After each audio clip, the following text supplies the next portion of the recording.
नमस्कार साथियों, स्वागत है आप सबका वीटम पॉइंट पे। आज है 19 मई। अब मैं सत्यम त्रिपाठी आप सबके लिए लेकर आया हूं करंट अफेयर का सेशन।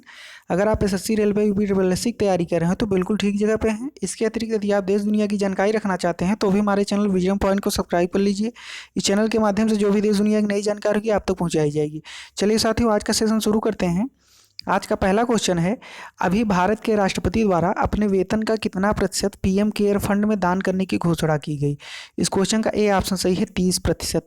साथियों, आपको बता दें जो हमारे देश के महामहिम राष्ट्रपति रामनाथ कोविंद जी हैं, उनके द्वारा भी ये घोषणा किया गया है कि उनको हर महीने जो वेतन मिलता है उसमें से वो 30% पीएम केयर फंड में हर महीने अब दान करेंगे। अब बात उठता है कि उनको वेतन कितना मिलता है, तो आपको जानकारी के लिए बता दें कि उनको हर महीने 5 लाख रुपए वेतन दिया जाता है। तो उसमें से अब 30% यानी कि 1.5 लाख रुपए हर महीने पीएम केयर फंड में वो डोनेट करेंगे। अब बात उठती है पीएम केयर फंड की, तो पीएम केयर फंड का पूरा नाम है prime minister citizen assistant and relief in emergency situation. एक बार नाम को फिर से सुन लीजिए, prime minister citizen assistant and relief in emergency situation. इसकी स्थापना 28 मार्च 2020 को माननीय मोदी जी द्वारा की गई थी। अब बात उठती है कि महामहिम राष्ट्रपति जी इसके पहले एक बार 5 लाख मतलब अपने एक महीने का पूरा वेतन पीएम केयर फंड में दान कर चुके हैं।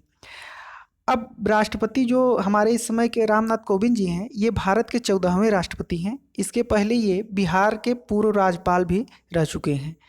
अब अगले क्वेश्चन पे चलते हैं। क्वेश्चन नंबर 2 हमारा है, अभी किस राज्य द्वारा राजीव गांधी न्याय योजना शुरू करने की घोषणा किया गया। इस क्वेश्चन का सी ऑप्शन सही है, छत्तीसगढ़। साथियों, आपको बता दें कि छत्तीसगढ़ सरकार द्वारा अभी राजीव गांधी न्याय योजना को फिर से शुरू करने की घोषणा की गई है। अब बात उठती है कि ये क्या है, इसमें क्या होता है, तो आपको बता दें कि इस अभी 21 मई को राजीव गांधी की पुण्यतिथि है, तो उसी पर इसको फिर से शुरू करने की घोषणा की गई है। इसमें क्या होगा कि राज्य के ग्रामीण जो अर्थव्यवस्था है उसमें 5100 करोड़ रुपए खर्च करने का लक्ष्य रखा गया है राज्य सरकार द्वारा। और इसके साथ साथ जो किसान हैं वहाँ के, उनके खातों में सीधे डायरेक्ट बेनिफिट ट्रांसफ़र के माध्यम से पैसा ट्रांसफ़र किया जाएगा। और इसकी जो न्याय योजना की रूपरेखा है, तो इसकी रूपरेखा जो हमारे नोबल पुरस्कार विजेता अभिजीत बनर्जी हैं, उन्हीं के द्वारा इसको निर्मित किया गया है। अब अगले क्वेश्चन पे चलते हैं। क्वेश्चन नंबर 3 है, अभी ऑपरेशन ग्रीन्स के तहत दी जाने वाली निधि को कितने रुपए तक बढ़ा दिया गया है। इस क्वेश्चन का बी ऑप्शन सही है, 500 करोड़। साथियों, आपको बता दें कि ऑपरेशन ग्रीन्स के तहत जो भी निधि दी जाती थी उसमें से अभी 500 करोड़ रुपए को बढ़ा दिया गया है।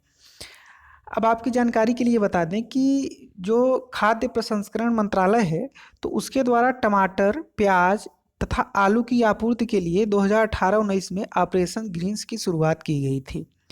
अब क्या होगा कि इस ऑपरेशन ग्रीन्स के अंतर्गत अब टमाटर, प्याज, आलू के अलावा जितनी भी सब्जियां हैं उनको भी शामिल कर लिया गया है।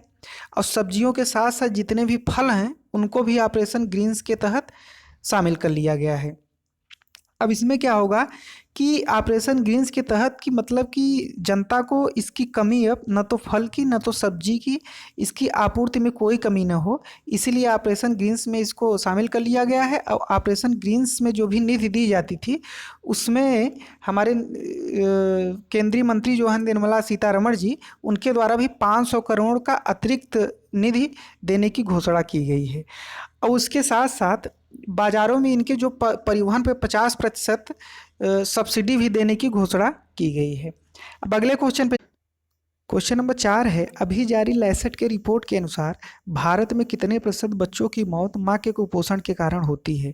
इस क्वेश्चन का सी ऑप्शन सही है, 68%। साथियों, आपको बता दें कि लैसेट ने अभी एक रिपोर्ट जारी की है, तो इस रिपोर्ट के अनुसार भारत में जो भी बच्चों की मौत होती है तो उसमें से 68% बच्चों की मौत जो है उनके माँ के कुपोषण के कारण होती है। अब अगले क्वेश्चन पे चलते हैं। क्वेश्चन नंबर 5 है, अभी किसके द्वारा स्वचलित उपकरण सुंदरम वेंटांगो विकसित किया गया। इस क्वेश्चन का ए ऑप्शन सही है, आईआईटी मद्रास। साथियों, आपको बता दें कि आईआईटी मद्रास द्वारा अभी सुंदरम वेंटांगो विकसित किया गया है। सुंदरम वेंटांगो एक कम लागत वाली स्वचालित श्वसन सहायता उपकरण है। इसको जो है टीवीएस समूह तथा सुंदरम मेडिकल फाउंडेशन और आईआईटी मद्रास द्वारा संयुक्त रूप से इसको विकसित किया गया है। अब अगले क्वेश्चन पे चलते हैं। क्वेश्चन नंबर 6 हमारा है, अभी जम्मू कश्मीर बैंक के नए एमडी कौन बने हैं? इस क्वेश्चन का ए ऑप्शन सही है, जुबेर इकबाल। साथियों आपको बता दें कि जुबेर इकबाल जो है वो जम्मू एंड कश्मीर बैंक के नए एमडी बने हैं। अब अगले क्वेश्चन पे चलते हैं। क्वेश्चन नंबर 7 है, अभी किस राज्य सरकार ने मिशन ग्रैंड केयर की शुरुआत करने की घोषणा की है? इस क्वेश्चन का डी ऑप्शन सही है, केरल। साथियों आपको बता दें कि केरल में एक नया मिशन ग्रैंड केयर शुरू किया जा रहा है, जो कि पूरे राज्य में बुजुर्गों की सुरक्षा का संदेश फैला रहा है। इसके साथ साथ कुटुंबश्री मिशन ने ग्रैंड केयर योजना को एक बड़े पैमाने पर जागरूकता कार्यक्रम के लिए शुरू किया था, जो कि राज्य में बुजुर्गों और विदेश तथा अन्य स्थानों से आने वाले लोगों की सुरक्षा और देखभाल को प्राथमिकता देता था। अब अगले क्वेश्चन पे चलते हैं। क्वेश्चन नंबर 8 है, अभी जीफी का अधिग्रहण किसके द्वारा किया गया? इस क्वेश्चन का ए ऑप्शन सही है, फेसबुक। साथियों आपको बता दें कि अभी फेसबुक ने $400 मिलियन में जीफी का अधिग्रहण कर लिया है। अब बात उठती है कि जीफी क्या है?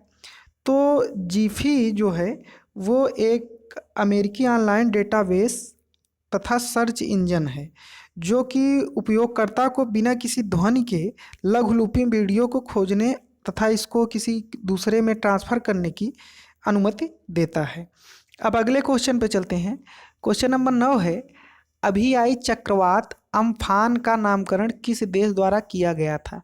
इस क्वेश्चन का सी ऑप्शन सही है, थाईलैंड। साथियों आपको बता दें कि इस समय जो बंगाल की खाड़ी है, तो उससे सटे भी जितने भी राज्य हैं या जो भी देश हैं, तो उसमें एक अम्फान नाम का तूफान आने वाला है, वो मौसम विभाग द्वारा बताया गया है।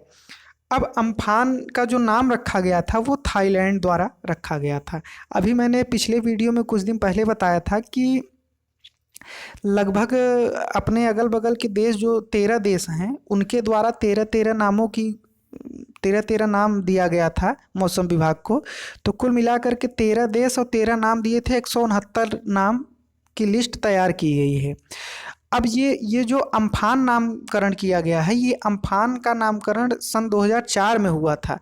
तो जो सन 2004 में अम्फान का नामकरण हुआ था, तो ये थाईलैंड द्वारा किया गया था। तो 2004 में नामकरण जो था वो लास्ट नाम अम्फान था। अब अम्फान रखा गया, अब इसके बाद वो नाम खत्म हो गया।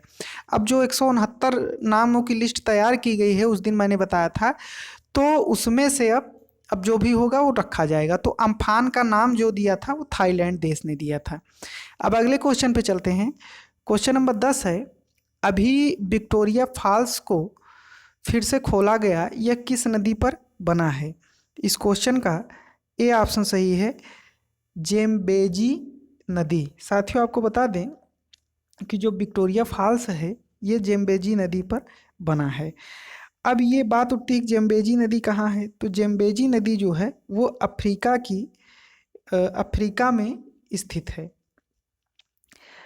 अब अगले क्वेश्चन पे चलते हैं। क्वेश्चन नंबर 11 है, अभी किस राज्य सरकार ने राज्य कर्मचारियों को मिल रहे भत्ते को समाप्त करने की घोषणा किया है? इस क्वेश्चन का बी ऑप्शन सही है, उत्तर प्रदेश। साथियों आपको बता दें कि भी उत्तर प्रदेश सरकार द्वारा ये घोषणा किया गया है कि जो भी उनके राज्य के कर्मचारी हैं, उनको जो भी भत्ते के रूप में मिल रहा था, तो राज्य के कर्मचारियों को जो भत्ता मिल रहा था अब उसको समाप्त कर दिया गया है। अब इसमें जो है वो 7 प्रकार के भत्तों को समाप्त किया गया है, और इससे जो है प्रत्येक वर्ष में 1500 करोड़ रुपए की बचत होगी। इसके पूर्व में 31 मार्च को 2021 तक सभी कर्मचारियों की महंगाई भत्ते पर भी रोक लगा दी गई थी उत्तर प्रदेश सरकार द्वारा। उम्मीद है साथियों सारे क्वेश्चन आपको अच्छे समझ में आ गए होंगे। अगर ये वीडियो पसंद आया हो तो अपने दोस्तों के साथ शेयर करके इसको वीडियो को लाइक ज़रूर